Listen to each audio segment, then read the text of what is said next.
ఉమ్మడి గుంటూరు జిల్లా పట్టభద్రుల ఎమ్మెల్సీ కూటమి అభ్యర్థి అలపాటి రాజేంద్ర ప్రసాద్ ను విద్యావంతులందరూ అత్యధిక మెజారిటీతో గెలిపించాలని విద్యుత్ శాఖ మంత్రి గొట్టిపాటి రవికుమార్ పిలుపునిచ్చారు. బాపట్ల జిల్లా వేమూరు, బాపట్ల, రేపల్లె ప్రాంతాల్లో సహచర మంత్రి కొలుసు పార్థసారథి, స్థానిక ఎమ్మెల్యేలు నక్క ఆనందబాబు, నరేంద్ర వర్మలతో కలిసి మంత్రి గొట్టిపాటి బుధవారం ప్రచారం నిర్వహించారు.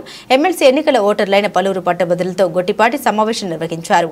7 నెలల కూటమి పాలనలో ఎన్నో చేశామని, టీఎస్సీ, తల్లికి వందనం లాంటి వాటిని ప్రాధాన్యత క్రమంలో వచ్చే విద్యా సంవత్సరంలో ఇస్తామని ప్రకటించారు. అదేవిధంగా క్లీన్ ఎనర్జీ ప్రాజెక్టుల ద్వారా ఆంధ్రప్రదేశ్ విద్యుత్ విప్లవానికి వేదిక అవుతుందని మంత్రి గొట్టిపాటి పేర్కొన్నారు.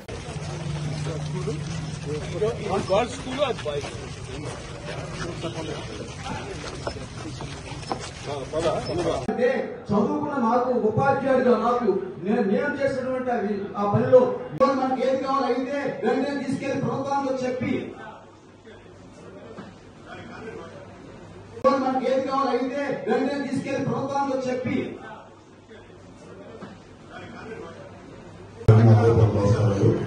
స్థానిక శాసనసభ్యులు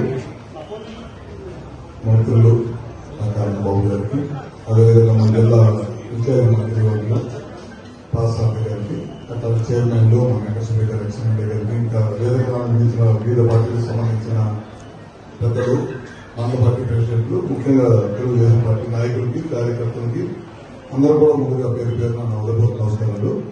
ఇవాళ అందరూ తెలియదు కాదు, గ్రాడ్యుయేట్స్ ఎన్నిక వచ్చింది. మన ప్రభుత్వం అధికారంలోకి వచ్చిన 8 నెలల్లోనే ఎన్నిక వచ్చింది. మన రాజేంద్ర ప్రసాద్ గారు ఇక్కడ దాదాపు 2 సార్లుగా ఎమ్మెల్యేగా పోటీ చేస్తున్నారు. అందరూ కూడా పరిచయం ఆయన పోటీ చేస్తూ ఉన్నారు. మనం రేపు 27వ తారీఖు జరగబోయే ఎన్నికల్లో మన ఓటుని కలిపేసి రాజేంద్ర ప్రసాద్ గారిని కలిసి మంచి మెజార్టీతో ఈ ప్రాంతం నుంచి ఎక్కువ ఓట్లు పడాలని కోరుకుంటాం. మనం ఇది మామూలుగా రెగ్యులర్ ఎలక్షన్ కాదు, ఇది గ్రాడ్యుయేట్స్ ఎలక్షన్. ఇంకా నాకు సోదరులు చెప్పారు బీజేపీ నాయకులు, ఇది మనం రెగ్యులర్ ఎలక్షన్ కాకుండా ప్రయారిటీ ఓటు అన్నమాట. 1వ ప్రయారిటీ, 2వ ప్రయారిటీ, 3వ ప్రయారిటీ. కేవలం మనం ఒక ప్రయారిటీ మాత్రమే వేయాలి ఓటు. అది ఇందాక ఆనందబాబు గారు సెలవు పెట్టారు. మన రాజేంద్ర ప్రసాద్ గారు ఏ విధంగా ఓటు వేయాలనేది ఒక వీడియో చేసి మీకు పంపించారు. అది మీకు ఫోన్లో పెట్టారు. మన గ్రూప్స్ లో పెడితే కనుక అందరూ ఓటు వస్తారు. కంపల్సరీగా ఒక ఓటు నిలువు గీత మాత్రమే గీయాలి. అది కూడా మనం చెప్పారు. ఈ టైప్లో గీయాలి, నిలువుగా గీత, ఇట్లా నిలువుగా గీత గీయాలి.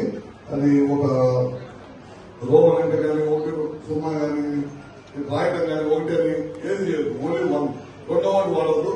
వాళ్ళు ఏదైతే మరక పెట్టిస్తారో అదే బ్యాలెట్. రెగ్యులర్ గా మనం ఈ మెషిన్ తో నొక్కుతాం. ఇప్పుడు ఈ ఎలక్షన్ వచ్చేసరికి బ్యాలెట్ ఎలక్షన్. బ్యాలెట్ ఏదైతే మడత పెట్టిస్తారో అదే మడతను పెట్టి తీసుకెళ్ళి లోపల చేయాలి. బయట మన వాళ్ళు ఏజెంట్లు ఉంచిన వాళ్ళు ఎవరు అందరికీ చెప్పాలి. పెన్ను మీద లోపల దేవుడు పెట్టుకుని వెళ్ళకూడదు. బయట ఆపించేసి పెన్ను తీసేసి లోపల పంపించండి. వాళ్ళు బ్యాలెట్ ఇస్తారు, దాని మీద నిలువు ఎదిగింది. బయట కూడా ప్రాక్టీస్ చేయించారు అందరూ.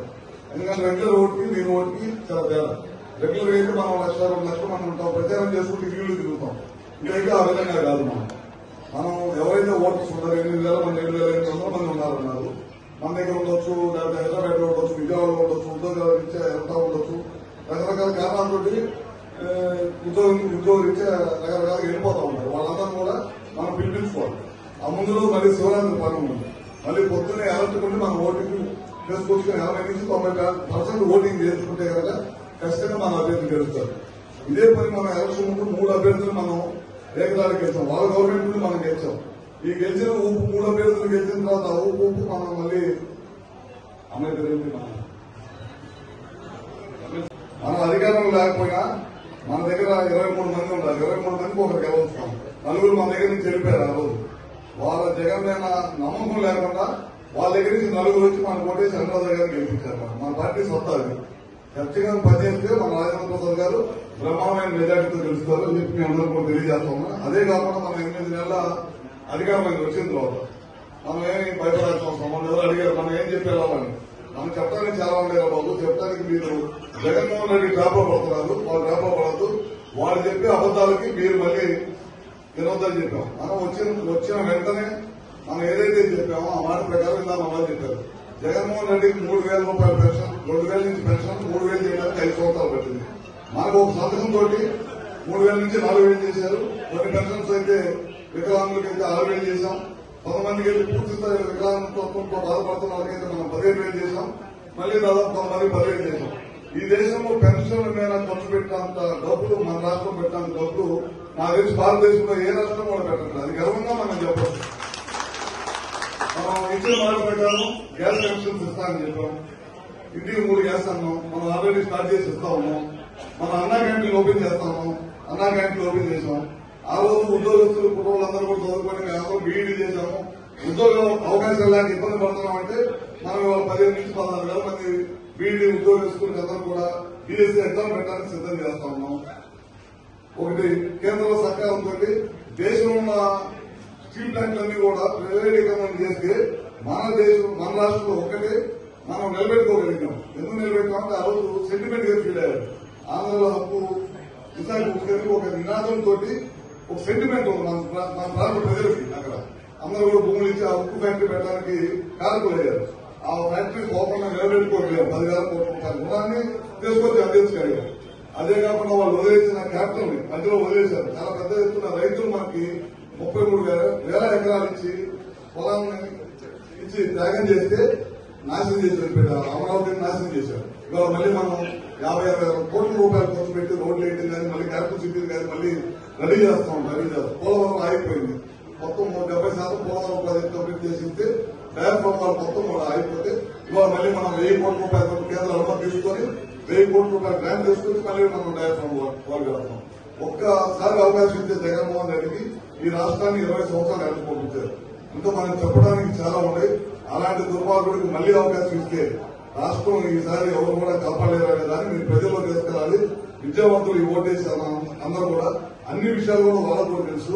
మీరు కూడా ప్రజల దగ్గర తిరిగి 4 రోజులు కష్టపడి పనిచేసి మళ్లీ రాజేంద్ర ప్రసాద్ గారికి మంచి మెజార్టీతో గెలిపించాలని చెప్పుకోవడం కోరుకుంటూ సెలవు తీసుకుంటాం. వచ్చాము. ఇక్కడ ఉన్న విద్యావంతులందరూ కూడా మద్దతు ఇవ్వమని చెప్పి అడిగాం అనమాట.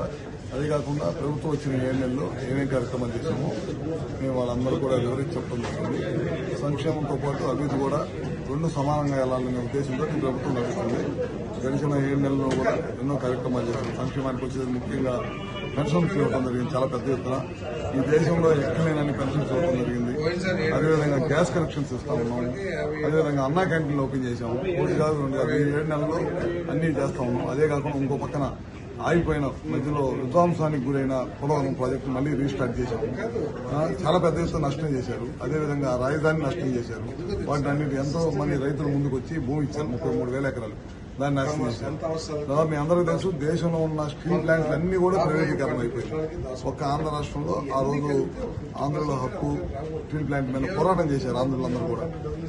అందుకని చెప్పి దాన్ని కూడా మళ్ళీ 10,000 కోట్ల రుణం తీసుకొచ్చి మళ్ళీ స్టీల్ ప్లాంట్ కూడా మళ్ళీ ఇది చేయడం జరిగిందన్నమాట. ఇవన్నీ కార్యక్రమాలు చేసుకుంటూ వెళ్తున్నాం. అందుకనే మాకు ధైర్యంగా ప్రజల ముందుకు వచ్చి విద్యావంతుల దగ్గరకు వచ్చి మేము మా రాజేంద్ర ప్రసాద్ గారికి మద్దతు ఇవ్వమని కోరటం జరిగింది. స్థానిక శాసనసభ్యులు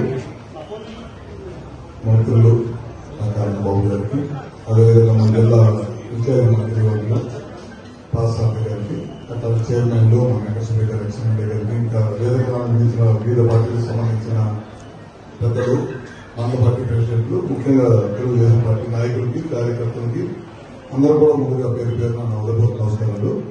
ఇవాళ అందరూ తెలియదు కాదు గ్రాడ్యుయేట్స్ ఎన్నిక వచ్చింది. మన ప్రభుత్వం అధికారంలోకి వచ్చిన 8 నెలల్లోనే ఎన్నిక వచ్చింది. మన రాజేంద్ర ప్రసాద్ గారు ఇక్కడ దాదాపు 2 సార్లుగా ఎమ్మెల్యేగా పోటీ చేస్తున్నారు. అందరూ కూడా పరిచయం ఆయన పోటీ చేస్తూ ఉన్నారు. మనం రేపు 27వ తారీఖు జరగబోయే ఎన్నికల్లో మన ఓటుని కలిపేసి రాజేంద్ర ప్రసాద్ గారికి వేసి మంచి మెజార్టీతో ఈ ప్రాంతం నుంచి ఎక్కువ ఓట్లు పడాలని కోరుకుంటా ఉన్నాము. ఇది మామూలుగా రెగ్యులర్ ఎలక్షన్ కాదు, ఇది గ్రాడ్యుయేట్స్ ఎలక్షన్. ఇంకా నాకు సోదరులు చెప్పారు బీజేపీ నాయకులు, ఇది మనం రెగ్యులర్ ఎలక్షన్ కాకుండా ప్రయారిటీ ఓటు అన్నమాట. 1వ ప్రయారిటీ, 2వ ప్రయారిటీ, 3వ ప్రయారిటీ. కేవలం మనం ఒక ప్రయారిటీ మాత్రమే వేయాలి ఓటు. అది ఇందాక ఆనందబాబు గారు సెలవు పెట్టారు. మన రాజేంద్ర ప్రసాద్ గారు ఏ విధంగా ఓటు వేయాలనేది ఒక వీడియో చేసి మీకు పంపించారు. అది మీకు ఫోన్లో పెట్టారు. మనం గ్రూప్స్ లో పెడితే కనుక అందరూ ఓటు వస్తారు. కంపల్సరీగా ఒక ఓటు నిలువు గీత మాత్రమే గీయాలి. అది కూడా మనం చెప్పారు. ఈ టైప్లో గీయాలి. నిలువుగా గీత ఇట్లా నిలువుగా గీత గీయాలి. అది ఒక రోమన్ అంటే కానీ ఒకటి సున్నా కానీ రాయటం కానీ ఒకటి అని ఏది చేయదు. ఓన్లీ 1. 2వ వాడు వాడద్దు.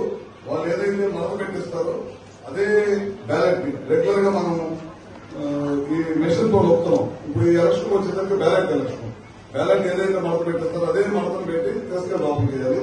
బయట మన వాళ్ళు ఏజెంట్లు ఉంచిన వాళ్ళు ఎవరు అందరికీ చెప్పాలి. పెన్ను మీద లోపల దేవుడు పెట్టుకుని వెళ్ళకూడదు. బయట ఆపించేసి పెన్ను తీసేసి లోపల పంపించండి.